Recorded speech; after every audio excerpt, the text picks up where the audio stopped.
My dear students, Dr. James Taylor Kent രചിച്ച lectures on homoeopathic മെറ്റീരിയ മെഡിക്ക എന്ന പുസ്തകത്തെ ആധാരമാക്കിയുള്ള ഈ പ്രോഗ്രാമിലേക്ക് നിങ്ങൾക്ക് ഏവർക്കും വീണ്ടും സ്വാഗതം.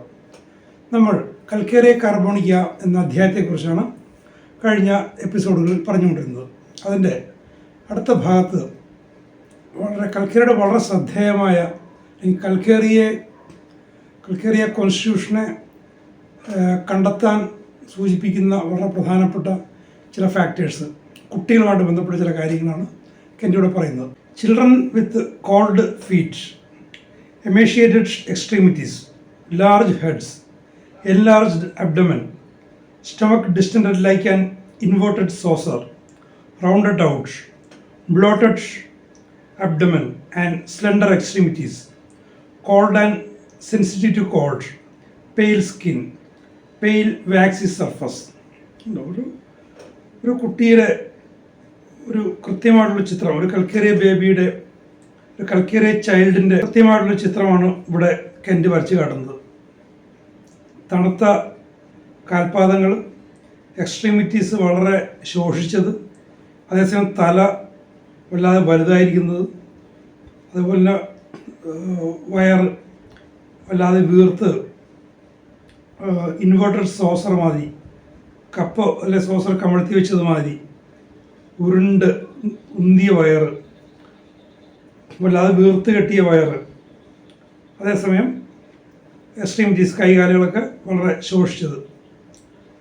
പേഷ്യൻ്റ് വളരെ കോൾഡാണ്, കോൾഡിനോട് സെൻസിറ്റീവാണ്, സ്കിൻ പെയിലാണ്, വാക്സി സർഫസാണ്. Then there is complete loss of appetite, not desire for any kind of food. അപ്പോൾ അപ്പിറ്റൈറ്റ്, എഗ്ഗിനോടുള്ള ക്രേവിങ്ങിനെ കുറിച്ച് പറഞ്ഞു. അതിൻ്റെ മറ്റൊരു എക്സ്ട്രീമായിട്ട് ചിലപ്പോൾ അടുത്ത സ്റ്റേജായിട്ട് എല്ലാത്തരം ഭക്ഷണങ്ങളോടുമുള്ള താല്പര്യം നഷ്ടപ്പെട്ടു പോകുന്ന അവസ്ഥ, complete loss, not desire for any kind of food. ആ മുട്ടയോടുള്ള ക്രേവിങ്ങും വരെ പോയി. അപ്പോൾ മുട്ടയോടുള്ള ക്രേവിങ് ഇല്ല എന്നതുകൊണ്ട് കൽക്കേറിയ അല്ല എന്ന് തെറ്റിദ്ധരിക്കരുത്. ഒരു സ്റ്റേജിലുണ്ടായിരുന്നു, അതിൻ്റെ ഒരു ഡെവലപ്ഡ് സെനാറിയോയിൽ അതുമില്ല, ടോട്ടൽ ലോസ് ഓഫ് അപ്പിറ്റൈറ്റ് ആണ്. If any desire at all it is for eggs. എന്തെങ്കിലും താല്പര്യം ശേഷിക്കുന്നുണ്ടെങ്കിൽ അത് മുട്ടയോട് മാത്രമായിരിക്കും. അത് ഉണ്ടാവണമെന്ന് നിർബന്ധമില്ല, എന്തെങ്കിലും ഉണ്ടെങ്കിൽ അത് മുട്ടയോടായിരിക്കും. അതേസമയം aversion to meat, aversion to warm food. Cold പേഷ്യൻ്റാണ്, പക്ഷേ അതേസമയം ചൂടുള്ള ഭക്ഷണത്തിനോട് ഇഷ്ടമില്ല, താല്പര്യക്കുറവാണ്, മീറ്റിനോട് താല്പര്യക്കുറവാണ്. ഇതൊക്കെ വളരെ അസാധാരണമായ ലക്ഷണങ്ങളാണ്. പൊതുവേ ഭൂരിപക്ഷം ആളുകളും മീറ്റിനോട്, പ്രത്യേകിച്ച് ഇത് യൂറോപ്യൻ അല്ലെങ്കിൽ വെസ്റ്റേൺ US കണ്ടീഷൻ വെച്ച് പറയുമ്പോൾ ആവേർഷൻ ടു മീറ്റ് എന്ന് പറയുന്നത് തികഞ്ഞ അസാധാരണ ഒരു കാര്യമാണ്. ഇവിടെ ആവേർഷൻ ടു മീറ്റുള്ളവർ ഇവിടെ ട്രഡീഷണലായിട്ടുണ്ട്. എങ്കിലും അതൊരു ആവേർഷൻ ടു മീറ്റ് എന്ന് പറയുന്ന ഒരു പ്രത്യേക ഒരു ക്വാളിറ്റിയാണ്. അത് ഏതെങ്കിലും ഒരു സിസ്റ്റത്തിൻ്റെ ഭാഗമായോ ആചാരത്തിൻ്റെ ഭാഗമായോ മാംസം ഉപേക്ഷിക്കലല്ല, മാംസത്തോട് ഒരു ആവേർഷൻ, അതിനോടൊരു തികഞ്ഞ ഹോമിയോപ്പതിയിലെ ആവേർഷൻ എന്ന് പറയുന്നത് വെറും ഇഷ്ടം അല്ല, ഇഷ്ടമില്ലായ്മയല്ല, അല്ലെങ്കിൽ ലൈക്കിങ് എന്ന് പറയുന്നത് വെറും ഇഷ്ടമല്ല, ഒരു ക്രേവിങ് ആണ്, സാധാരണയിൽ കവിഞ്ഞ ആഗ്രഹം അല്ലെങ്കിൽ സാധാരണയിൽ കവിഞ്ഞ ഇഷ്ടക്കേട്, വിരോധം. അതാണ് ഹോമിയോപ്പതിയിലെ ഒരു ക്രേവിങ്സും അല്ലെങ്കിൽ അവേർഷൻസും. ഇവിടെ അങ്ങനെ ഉണ്ട്, എന്തെങ്കിലും ഒരു ഇഷ്ടമുണ്ടെങ്കിൽ മുട്ടയോട് മാത്രം. അതേസമയം അവേർഷൻ മീറ്റ്, മാംസത്തോട് വളരെ ഇഷ്ടക്കേട്. This with enlarge glands with goitre. ഈ അവസ്ഥയിൽ ഗ്ലാൻസ് എൻലാർജ്ഡ് ആകുന്നു, ഗോയിറ്റർ ഉണ്ടാകുന്നു. Goitre cases. Flatulency, sour vomiting, sour diarrhoea, that is it has a pungent sour odour, especially in children. Gas കെട്ടിക്കിടന്നതിൻ്റെ പ്രശ്നങ്ങൾ, പുളിച്ചത് കെട്ടൽ, ആ പുളിപ്പുള്ള അല്ലെങ്കിൽ സോർ സ്മെല്ലുള്ള അല്ലെങ്കിൽ പഞ്ചൻ സ്മെല്ലുള്ള വയറിളക്കം, ഇത് വിശേഷം കുട്ടികളിലാണ് കാണപ്പെടുന്നത്. ഈ infants living on milk, the milk passes in an undigest form. പാൽ കുടിച്ച് വളരുന്ന ശൈശവപ്രായത്തിലുള്ള കുട്ടികളിൽ വയറ്റിൽ നിന്ന് പാല് ദഹിക്കാതെ പോകുന്നു.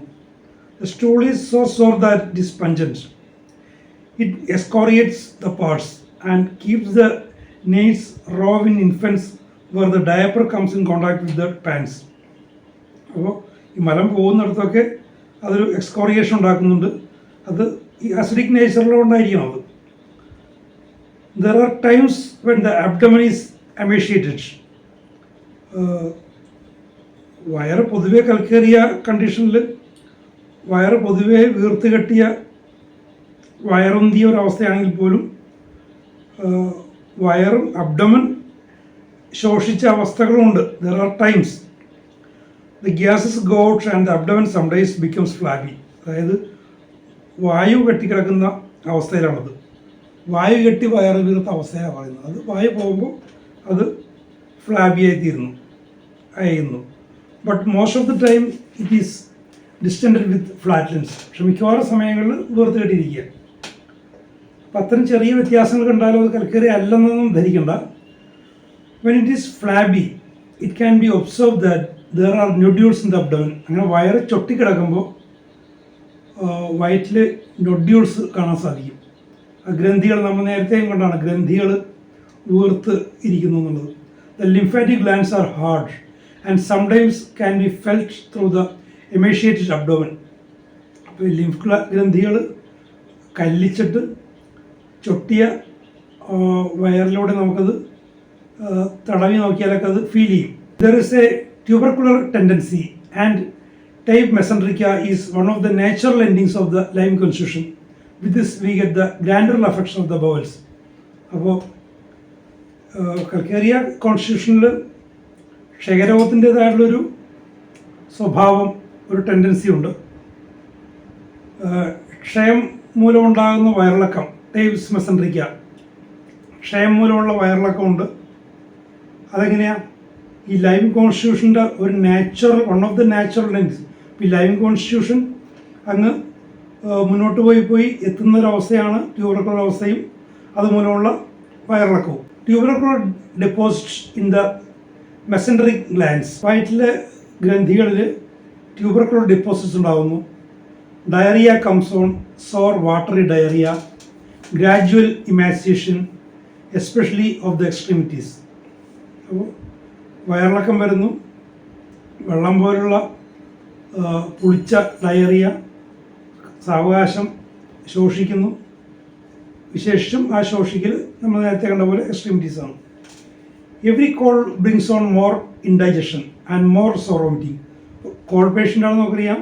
അപ്പോൾ ഈ ഓരോ തണുപ്പ് ബാധയും ദഹനകേടുണ്ടാക്കുന്നു, സോർ വോമിറ്റിംഗ് ഉണ്ടാക്കുന്നു, പുളിച്ചു കെട്ടലുണ്ടാക്കുന്നു.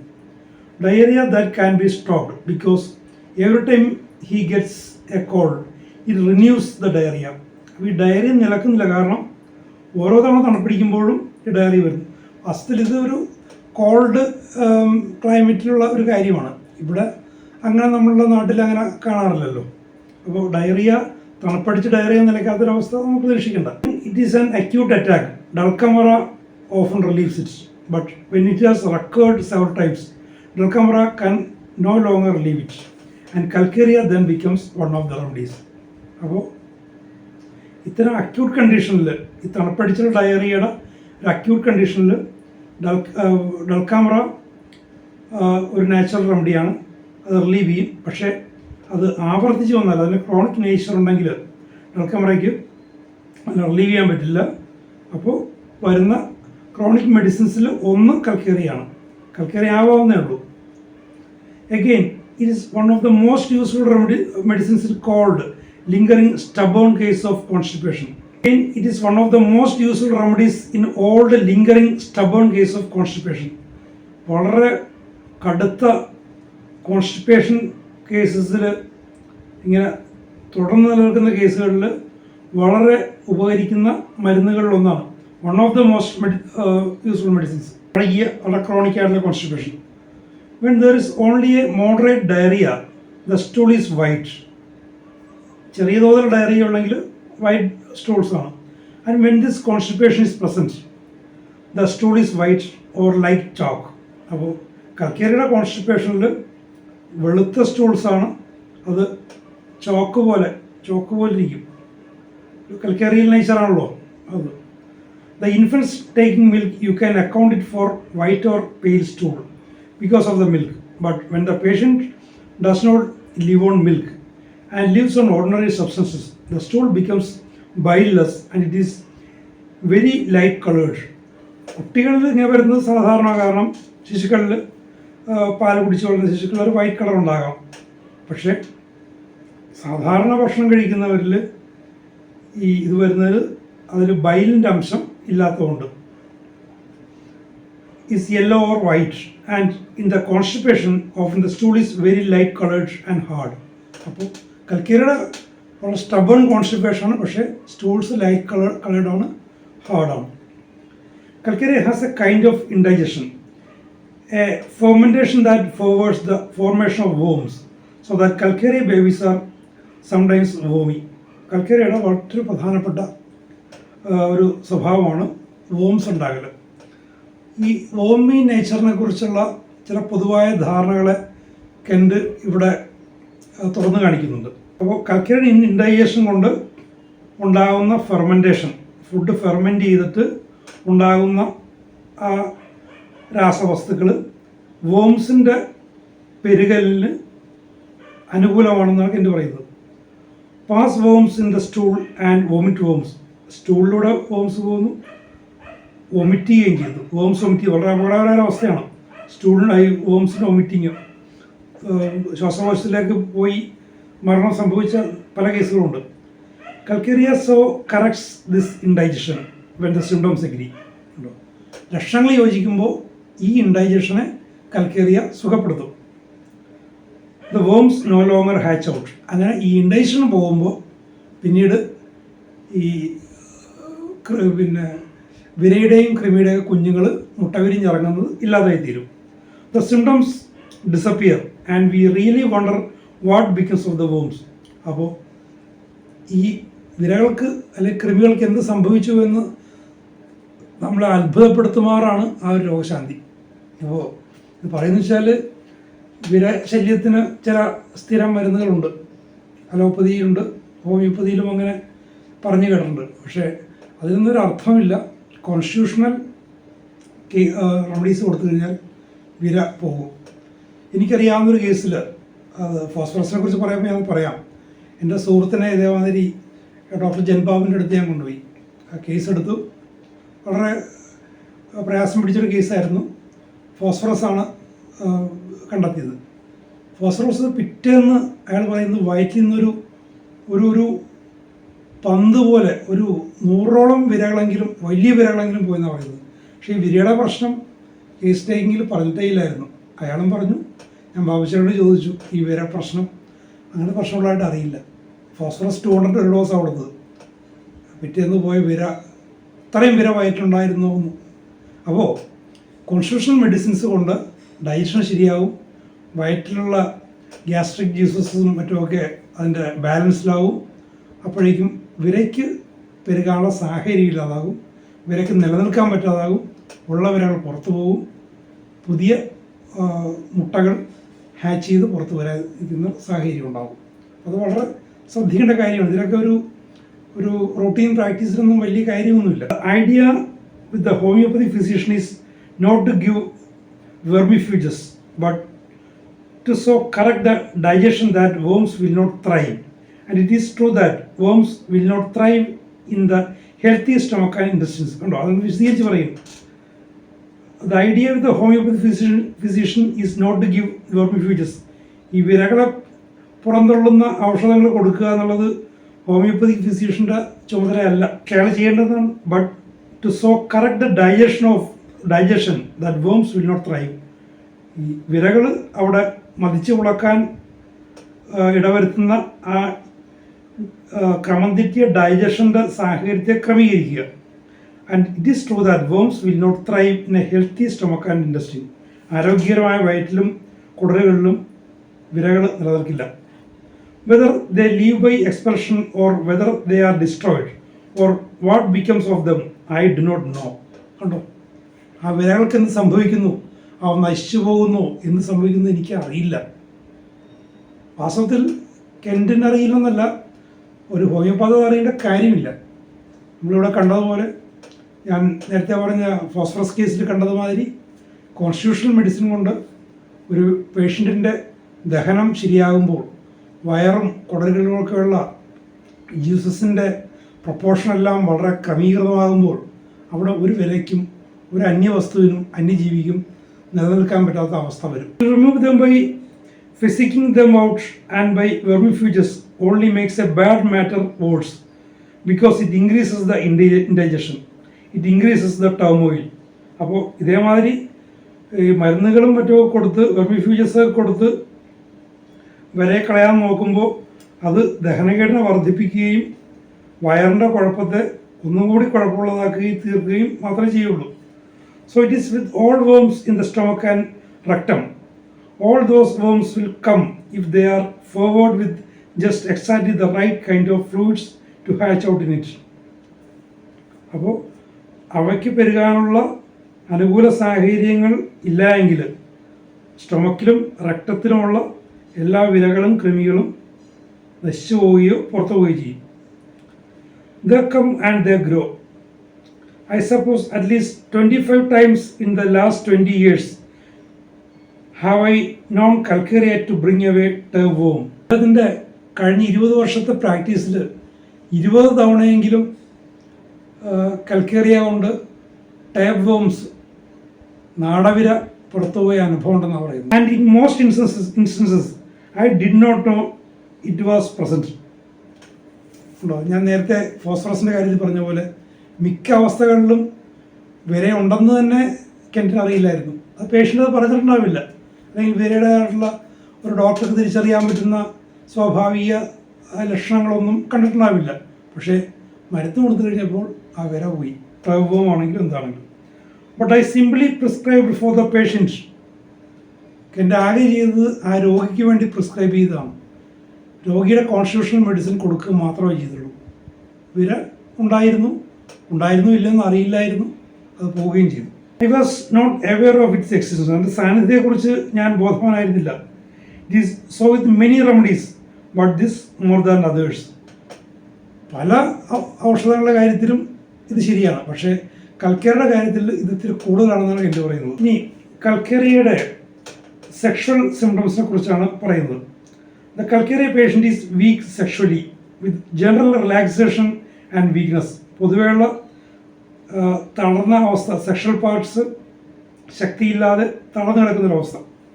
Sometimes an inordinate craving, sometimes an overwhelming desire keeps him awake at nights.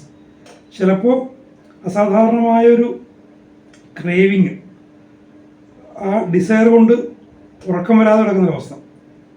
ഇനി അതിൻ്റെ മറ്റൊരു extreme, but weak in this way that any indulgence is followed by weak back, sweating, weakness in general, so that he is compelled to abstain because of the suffering. അപ്പോൾ sexual intercourse കൊണ്ട് ആൾ വല്ലാതെ ക്ഷീണിക്കുന്നു, വല്ലാതെ അസാധാരണമായി വിയർക്കുന്നു, പൊതുവേ ഒരു weakness ഉണ്ടാകുന്നു. അങ്ങനെ വരുമ്പോൾ സെക്ഷൽ ഇൻ്റർകോഴ്സിൽ നിന്ന് ഒഴിഞ്ഞു നിൽക്കാൻ അയാൾ നിർബന്ധിതനായിത്തീരുന്നു. അതാണ് അവസ്ഥ. ആ വീക്ക്നെസ് കൊണ്ട്, അക്കമ്പനിയിങ് പ്രോബ്ലംസ് കൊണ്ട് അബ്സ്റ്റെയിൻ ചെയ്യാൻ ഒരു പുരുഷൻ്റെ കാര്യത്തിൽ നിർബന്ധിതനായിത്തീരുന്നു. പക്ഷേ അയാൾക്ക് നേരത്തെ ഇനോർഡിനേറ്റ് ക്രേവിംഗ് ഉണ്ടായിരുന്നു, ഓവർവെൽമിങ് ഡിസയർ ഉണ്ടായിരുന്നു, അതുകൊണ്ട് ഉറക്കം വരാതെ കിടന്നിരുന്നു.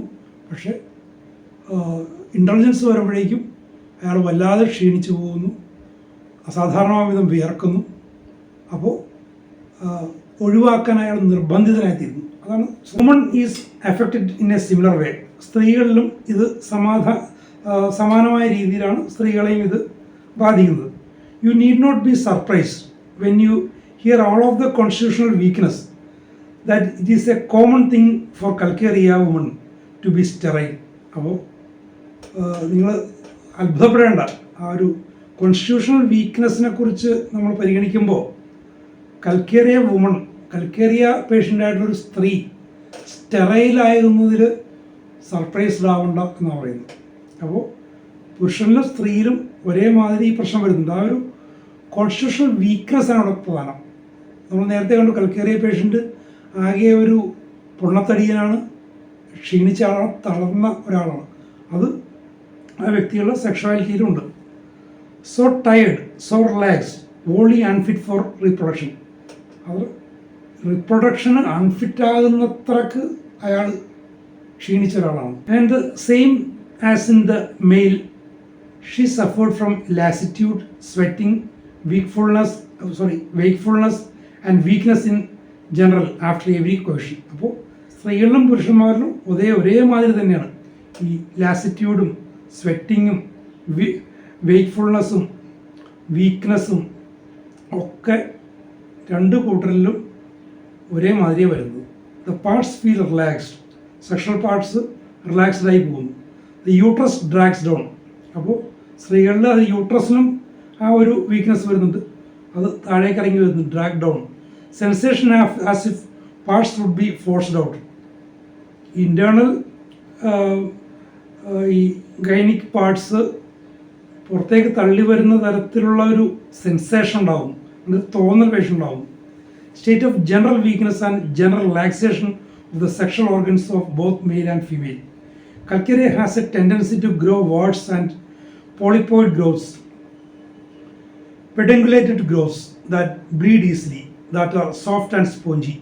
അപ്പോൾ കൽക്കേറിയയിൽ വാട്സ് വളരാനുള്ളൊരു ടെൻഡൻസി ഉണ്ട്, പോളിപ്പോയിഡ്സ് ഗ്രോത്ത്സ് ഉണ്ട്, ഈ പെഡങ്കുലേറ്റഡ് ഗ്രോത്ത്സ്, ഒരു നീണ്ട ഒരു സ്റ്റെം പോലെ വന്നിട്ട് അറ്റത്ത് ഒരു കുരുമാതിരി വരുന്ന അവസ്ഥകൾ, അത് എളുപ്പം ബ്ലീഡ് ചെയ്യുന്നു, വളരെ സോഫ്റ്റാണ്, സ്പോഞ്ചിയാണ്. അപ്പോൾ കൽക്കേറിയയുടെ മറ്റൊരു മുഖമാണ് നമ്മൾ കണ്ടത്. ഇനി അതിനെക്കുറിച്ചുള്ള കൂടുതൽ കാര്യങ്ങൾ നമുക്ക് അടുത്ത എപ്പിസോഡിൽ കേൾക്കാം. എല്ലാവർക്കും വളരെയധികം നന്ദി.